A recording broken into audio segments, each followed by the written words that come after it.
Bonjour les amis, j'espère que vous allez bien. Alors aujourd'hui, comme je vous l'avais annoncé il y a quelques mois en arrière, j'avais intitulé la vidéo "Ça va bouger chez les Windsor". Je vous avais annoncé que la reine d'Angleterre n'arriverait pas jusqu'en 2024. Je vous avais pas donné de temps sur son décès, parce que je suis toujours prudent sur ce genre d'annonce. Et pourtant, vous voyez que c'est fait. Comme je vous l'avais annoncé, donc la reine d'Angleterre est bien morte. Et c'est son fils Charles qui a repris le trône. Alors n'en déplaise à ceux qui voulaient absolument que ça soit le prince William, pas du tout, hein. Je vous l'avais dit à l'époque, c'était Charles qui deviendrait le roi d'Angleterre. Il l'est maintenant sous le nom de Charles III. Et je vous propose de regarder l'évolution du trône d'Angleterre sous le règne de Charles III. Alors je vais faire pour cela un tirage en croix. On va mettre, comme je l'ai expliqué, parce que souvent on me questionne par mail pour me demander un petit peu l'ordre du tirage en croix. La première carte représente une position actuelle. La deuxième carte, elle, représente ce qui va aller en opposition à ma question. Donc ma question, elle est l'évolution du trône d'Angleterre sous le règne de Charles III. Alors attention, le tirage en croix ne sert pas à savoir quel est le caractère d'une personne. Ce n'est pas le même genre de question. C'est pas le même genre de tirage, pardon, qu'il faut faire. La troisième carte, placée en haut, c'est un petit peu le conseil que donne le tarot par rapport à cette situation. La quatrième carte, ce sera le résultat. Et la cinquième carte et dernière carte du tirage en croix, c'est la synthèse. Alors le résultat prime toujours sur la synthèse. La synthèse, on pourrait dire que c'est un petit peu l'ambiance. Donc là, en l'occurrence, ça sera l'ambiance un petit peu du règne de Charles III. Donc toujours faire attention.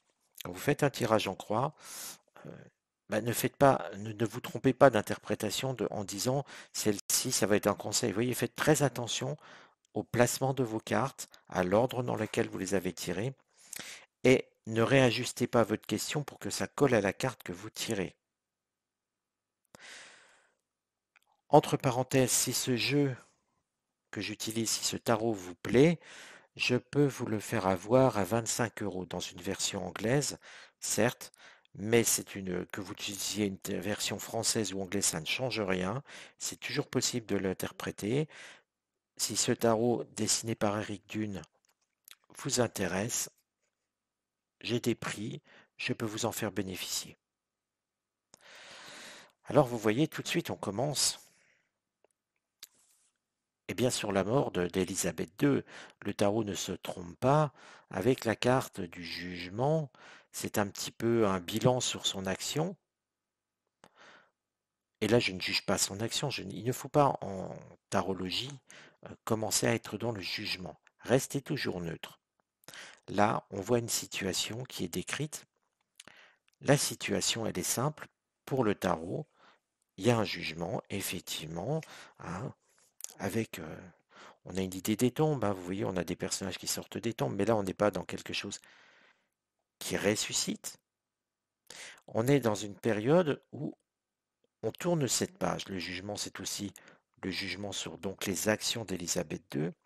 Mais ce qui est intéressant aussi, c'est de se dire que la reine est morte, vive le roi. Vous voyez, ces personnages, là, je vous disais, on n'est pas dans le jugement, on n'est pas dans quelque chose qui ressuscite, on est dans une continuité. La tombe pour Élisabeth II, le roi qui en sort. C'est vraiment toute une symbolique dans le tarot. Et souvent, on me pose la question, quelle est la différence entre un tarot et un oracle? Mis à part le nombre de cartes, hein, vous savez que le tarot est codifié, l'oracle, vous faites ce que vous voulez. Hein, les 22 lames majeures du tarot portent toujours le même nom, même s'ils ont une petite différence, comme le mat peut être appelé parfois le magicien, mais l'esprit reste le même. Ce n'est uniquement l'auteur qui a changé le nom, mais sincèrement, l'esprit reste le même. Le tarot est codifié par son nombre de cartes. L'oracle ne l'est pas. Vous pouvez faire un oracle avec 20 cartes, avec 50 cartes, avec 100 cartes, voire 200 si vous avez envie. Ça, c'est exactement la même chose. Donc le tarot a un esprit aussi plus philosophique. L'oracle est peut-être un petit peu plus terre-à-terre dans son interprétation, si j'ose dire comme ça. Euh, avec un tarot, on est plus dans une forme de philosophie, une interprétation et dans une symbolique. Cette parenthèse étant finie, on démarre bien, effectivement, le règne de Charles III sur ce jugement, sur cette passation de pouvoir. À présent, nous allons prendre la carte numéro 2, qui est la force. Alors la force. N'oubliez pas que la question, c'est la monarchie, le trône d'Angleterre, sous le règne de Charles III. Et là, je dirais que son règne, sans être un règne catastrophique, attention, va manquer de vigueur, va manquer aussi de conviction. Ce ne va pas être un grand roi dans le signe, comment je dirais, d'un roi extraordinairement aimé qui va laisser son empreinte. Non. Ça va être un roi, sans dire qu'il va être pantouflard, on va peut-être pas non plus exagérer les mots, mais ça va manquer de vigueur, ça va manquer de forme, ça va manquer de charisme, ça va manquer de beaucoup de choses sur ce roi. Déjà, ça manque aussi d'affection, parce que vous voyez cette femme qui entoure ce lion, elle lui prodigue de l'affection. Là encore, le symbole du tarot est très fort. On ne va pas parler de désamour entre le peuple d'Angleterre et son roi. Non, bien sûr que non. Mais ça va manquer quand même de liant dans tout ça. La reine d'Angleterre était aimée de ses sujets, la grande majorité. N'en déplaise à ceux qui pensent que ce n'était pas le cas, la reine d'Angleterre était une reine extrêmement symbolique pour le peuple d'Angleterre. Et cela, il faut le respecter. Nous, Français, nous n'avons pas... nous aimons décapiter nos dirigeants. En Angleterre, ça s'est fait, mais si vous regardez, on est toujours dans une monarchie. C'est une autre façon de penser. Et n'oubliez pas que si vous voulez comprendre une situation, quand vous faites de la tarologie, il faut se mettre à la portée et dans la peau de ceux sur lesquels vous essayez d'avoir des informations. Sinon, vous faites une interprétation complètement hors de propos et complètement, je dirais, un peu à la Michelet quand il avait revisité l'histoire de France. Il faut faire attention. Toujours, toujours se mettre dans la peau des personnages sur lesquels vous faites un tirage, bien comprendre leur environnement. Et là donc Charles III, lui, ça va manquer de force. C'est un règne qui va manquer de passion. C'est un règne qui va être là pour, j'allais dire, expédier les affaires courantes en étant un petit peu dur. Quel serait le conseil à donner à Charles III? C'est intéressant, ça m'a fait tout de suite penser au roi Soleil. Euh, En fait, son règne va manquer de tout, comme je vous le disais, mais le conseil qu'on lui donnerait, bah, c'est d'être plus éblouissant, plus éclatant, d'être un roi et non pas un personnage terne. Là encore, on va sentir un roi complètement effacé. Il ne sera pas brillant, ce roi. Loin s'en faut. Ça va manquer d'étincelles, je dirais. Alors,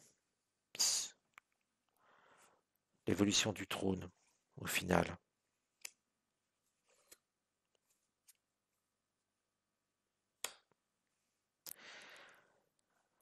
Alors c'est intéressant.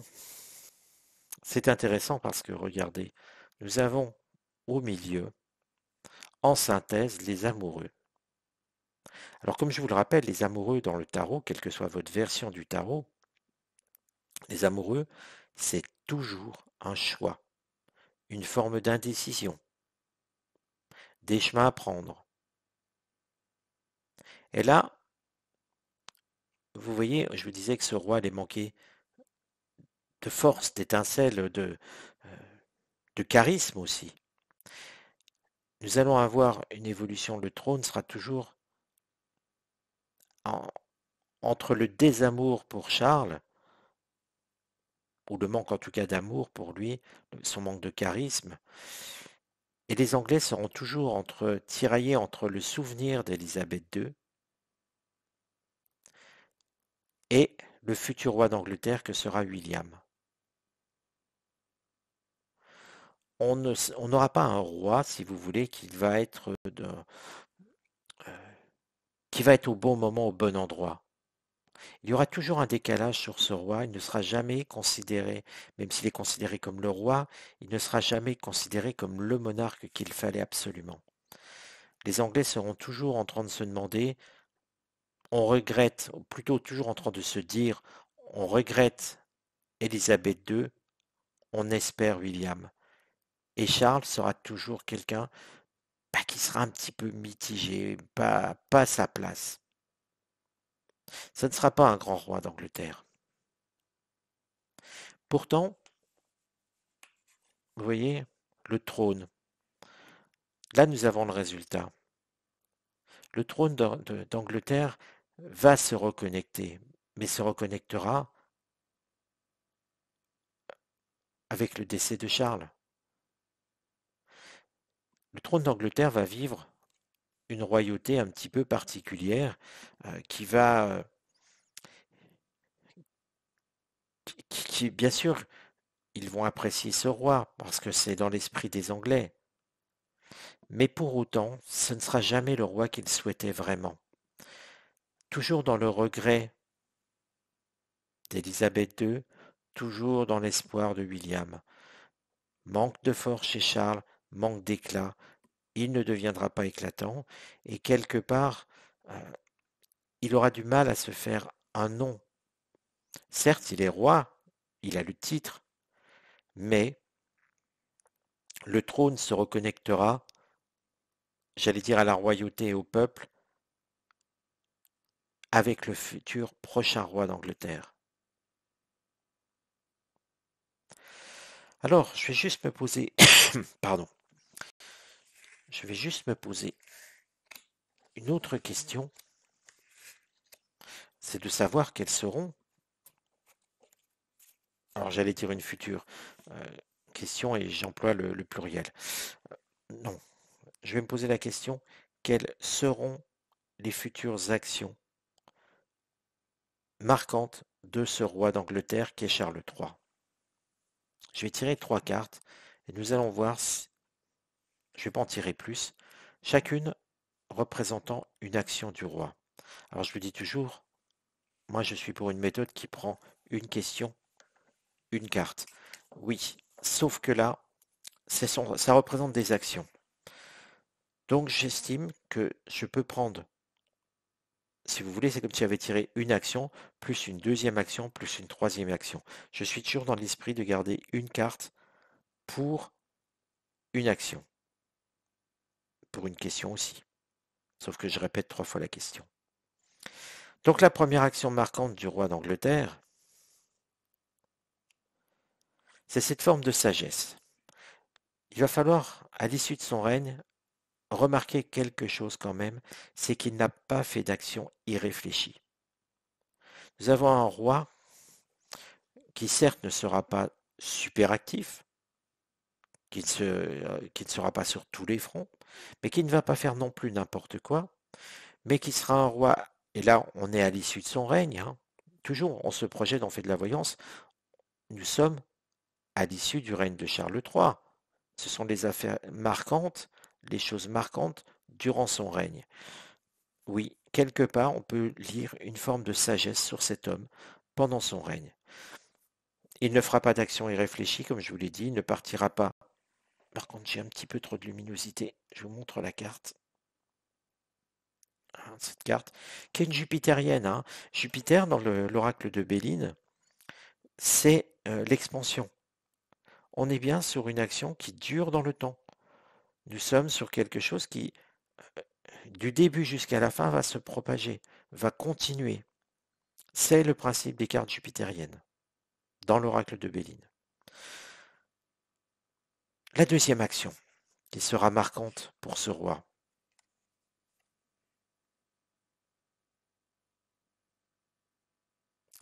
Alors, c'est vrai que quand on repense, Élisabeth II a traversé plusieurs guerres, notamment la guerre des Malouines, par exemple, plusieurs actions armées, l'Angleterre a participé à plusieurs actions aux côtés de ses alliés américains. Charles, lui, aura plutôt un règne placé sous le signe de la paix.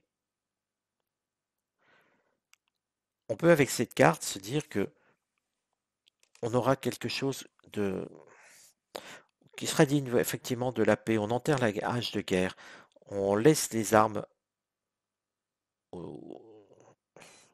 j'irai dans les, euh, je ne trouve pas le mot. Bref, on laisse les armes au repos. Ce sera un règne marqué sous le signe du non-engagement des forces armées anglaises. Je ne vois pas je ne vois pas un règne avec autant de tumulte qu'en a eu Élisabeth II. Rappelez-vous quand même, il y avait les actions menées par l'IRA. Hein, il y avait quand même beaucoup d'attentats. Il y a eu beaucoup de choses qui sont intervenues quand même sous le règne de la reine d'Angleterre, hein, enfin de l'ex-reine d'Angleterre, d'Élisabeth II. Sous Charles III, non, ça sera un règne plutôt tranquille côté armes. Et tant mieux, je dirais, tant mieux, c'est ce qu'il faut souhaiter. Hein.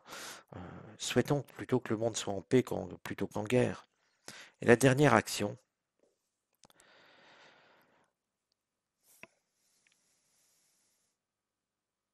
il aura des actions un petit peu controversées. Vous voyez, il réfléchit beaucoup. Certes, il ne fera pas d'action inconsidérée, mais on pourra lui reprocher son manque de constance. Ce n'est pas incompatible avec la réflexion, mais pour moi, c'est un roi qui changera de position plusieurs fois. Nous sommes dans les cartes lunaires, nous sommes dans les émotions. Ce qui veut dire que quand il changera d'avis, dans un sens ou dans l'autre, ça suscitera beaucoup d'émotions en Angleterre. Peut-être de par le monde aussi. Mais en tout cas, nous aurons un roi qui ne sera pas, ou plutôt qui ne sera pas tranché. Et finalement, effectivement, quand on a des personnes qui sont bien tranchées, bien trempées de caractère, ils prennent une décision, réfléchissent moins en général parce qu'ils sont plus vifs d'esprit, plus et il faut sûrement peut-être aussi plus d'erreurs, ça peut arriver. Mais je dirais que il y a un manque de caractère chez Charles, un manque de tranchant. Voilà. Eh bien, j'espère que ce tirage vous aura intéressé. Je vous donne rendez-vous à très bientôt. Et puis, n'hésitez pas, si vous avez des demandes de voyance, hein, je vous rappelle que vous pouvez m'écrire sur utervoyant le tout attaché @gmail.com. Les voyances, si vous me posez des questions, je vous répondrai gratuitement. Euh, J'insiste bien, posez-moi des questions. Et si ça vous concerne, n'oubliez pas, donnez-moi votre date de naissance. Ça m'évitera de vous devoir vous la redemander et vous aurez votre réponse ainsi plus rapidement. Hein, mais les voyances sont toujours gratuites. Hein, vous me posez une question, j'y réponds gratuitement. Voilà, je vous donne rendez-vous à très bientôt, les amis.